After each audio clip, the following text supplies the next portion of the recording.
First story. My husband did a paternity test on our son behind my back.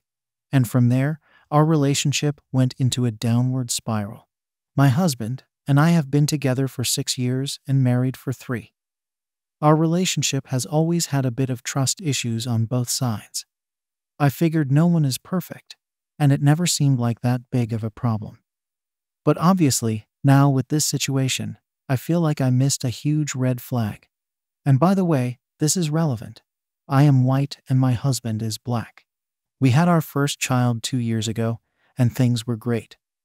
My husband is a wonderful father and very involved and supportive. Our daughter looks like a perfect mix of the two of us. Our daughter was a planned pregnancy, but our son was less so, although we were pretty careless with condoms around the time I conceived. My husband was just as great during the pregnancy, and he did a lot with our daughter to give me breaks when I was sick. He took the week of my due date off and pampered me the whole time. Literally, the minute he saw our son, everything changed. He actually walked out of the delivery room. I wasn't really focused on him at the moment, but it was tearing me up until I saw him again, which was when he brought our daughter to visit. He basically ignored me and our son the whole time. I knew something was wrong, but I really couldn't figure it out. I thought maybe he had been hit with crazy new father-son feelings and was wrestling with them, so I left him alone for a while. Finally, last night, I asked him what was going on, and he said he'd email me because he was too angry to talk about it.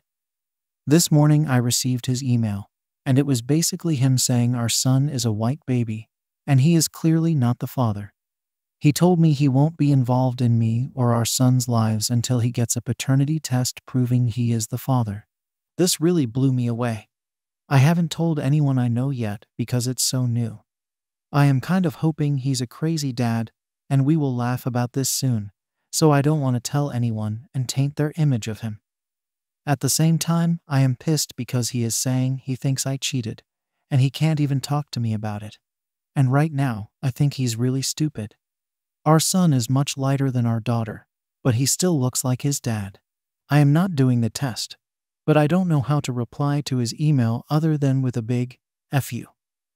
I feel like if I say no, he will just divorce me, and I don't want this to tear up an otherwise happy family. My husband thinks our son isn't his. How do I refuse a paternity test without ending our marriage? Update. Sorry if this post leaves out important details. I see I did last time. I'm just busy, but last time many of you helped, so here goes. Just to clarify, since many people seem to focus on this, neither of us has cheated. By trust issues, I meant unwarranted jealousy, I guess. For example, we used to have a rule about not hanging out with opposite sex friends alone. But that was when I was 19, and the rule has basically ended as long as my husband knows about it. Now it's mostly him getting nervous if I take too long to answer text or something. Well, I answered the email with a simple, "Son is your son. We will talk about it when you get home." My husband came home that night completely different than he had been in the 2 weeks our son had been home. He actually picked him up and talked to him, which was the first time he had done so. I was doing a little art project with our daughter, and then it was dinner time, so we didn't have a chance to talk until she was in bed. Based on the advice here, I had been prepared to discuss why he immediately went to cheat, and then consented to the test. Then he told me he had already done the test the first day our son was home. But when the results came back for him being the father, he was still paranoid about me cheating now that the birth had planted the seed. So he sent me the email, basically hoping I would confess. When I didn't, he decided it was finally okay to trust me, and that's why he was much more pleasant. I told him I wanted couples therapy, and he said no. Which is what he always says when I have asked in the past. And I wanted to say I would leave him if he didn't because the reality is I really can't raise a toddler and an infant by myself, and I don't want to have to split custody. Our holidays were pretty much ruined. I can barely look at him, but luckily it was my son's first time out, so I had an excuse to be busy. This morning, before our daughter was awake, he actually did apologize and said he could see how much everything was hurting me, and if I wanted therapy, he would do it. I said okay. Though I feel like the time to say that was 2 days ago. I don't mean to hold a grudge, but I'm feeling like I just don't love him anymore. He always wanted me to tell him where I was going and who I was with, which was one thing, but accusing me of cheating and denying our son is a whole different thing. He's been a great dad since the conversation, but it's like 2 weeks too late. Not the update I was hoping to give. I wanted him to come home with flowers and apologies and say he didn't need the test. But we'll go to therapy and see how that goes. TLDR. My husband tested paternity behind my back. We are going to therapy. Update. It's been a year since my last post, and so much has changed. I've been lurking on Reddit most of that time and occasionally debating updating, but the number of messages I received that had the N-word in them made me hesitate.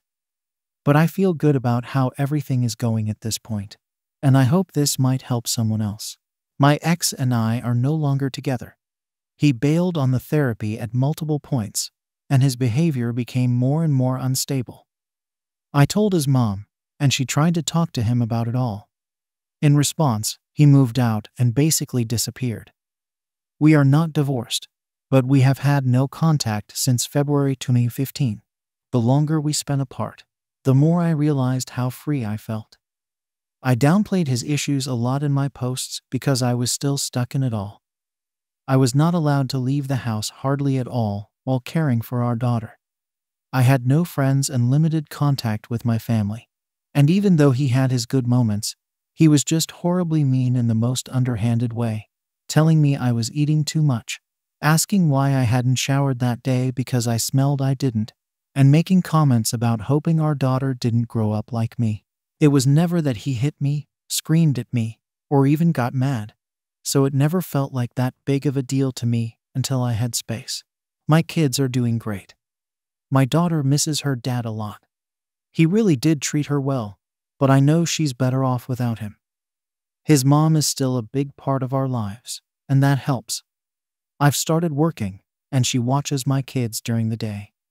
I'm glad they aren't completely losing that side of their family. I love my job, talking to my family often, and being able to just go to the store without being interrogated. It was difficult at first to adjust, but now I wouldn't go back for anything. We aren't divorced and don't have a custody agreement, which I know I need to do now. It took me this long to really feel stable and able to tackle it, but it's my next step. I hope this helps at least one person recognize that they might not be in as good a relationship as they think, and know that it really is better on the other side. Thanks to all the commenters who first planted the seed that my relationship was not as great as I'd thought. The Ossive X vanished. My kids are better off, and I'm happy. Second story. I hate my autistic brother and entitled mother. Throwaway account. I, 14M, have a brother, 16M, who has autism, and I just can't stand it anymore. Before you go and make assumptions, let me get this out of the way.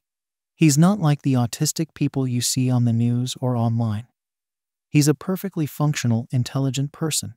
However, he becomes violent when he doesn't get his way, and his brain doesn't get toilet messages, regularly pisses, or SHTS himself. The thing with him is that these things only happen at home. Anywhere else, he doesn't have any problems with accidents in his pants. What happened today drove me over the edge to the point of writing this. For context, here is the usual routine. I wake up to him on my bed, hitting me repeatedly. My parents are downstairs making breakfast, oblivious to this. He won't stop, so I shout for my mom. She comes upstairs, gets him off me by rewarding him with chocolate, and proceeds to yell at me for shouting for her and confiscate my electronics for an hour. When I get home from school, all is fine.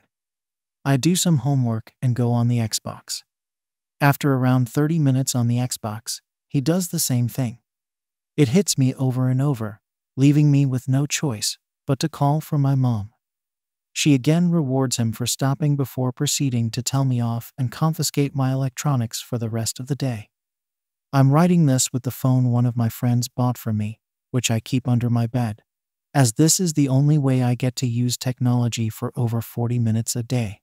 A reminder that this is the daily routine and has been occurring for at least 5 years.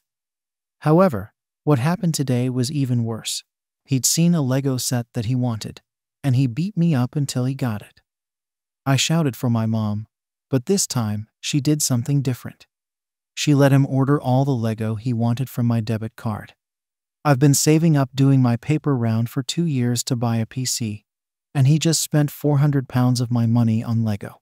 I hate this. I hate my life. It feels like I'm only living to suffer. This post is purely me venting and will likely not go anywhere, but I don't care. With all that said, is there anything I can do about this? I'm a minor in the UK, if that helps. TLDR, my autistic brother spent over £400 of my hard-earned money on Lego, and my mom supports this. Edit. Thanks for all the supportive comments. I didn't think anyone would care. Update. Hi all, this is an update on my situation. First, I just want to say thank you. Thank you all so much for all the support on the original post and all of your ideas in the comments. I tried to reply to every comment, but there are so many that I can't do that, although I do read them all. Second, I want to do a quick fact, as many comments are asking the same thing. So here goes. Move in with another family member or tell another family member. They all live 100+ miles away and don't believe that it's serious. You can get your money back as you are the cardholder. Nope, I need a legal guardian to go into the bank with me to do that. And finally, hit him back. I am a weak, 5-foot-tall 14-year-old. He is a strong, 6-foot-tall 16-year-old.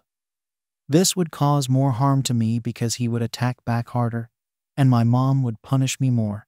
Next, to the people who have offered me money in PMs in the comments. Thank you all so much for the offer, but I'm not going to accept anything. As I've come to realize, the assault is far more serious than the money at the end of the day. Finally, onto my plan. After reading literally hundreds of comments, I've decided that the best course of action is to leg it out of school to the police station on Wednesday and show them my collected video evidence and the bruises on my arms. Again, thank you all so much for your advice. Please let me know if this is what I should do or if there's a better alternative. Thank you for watching the video. If you are interested in listening to these kinds of stories, we've got more in store for you. Simply subscribe to our channel, hit the like button, and share it with your friends.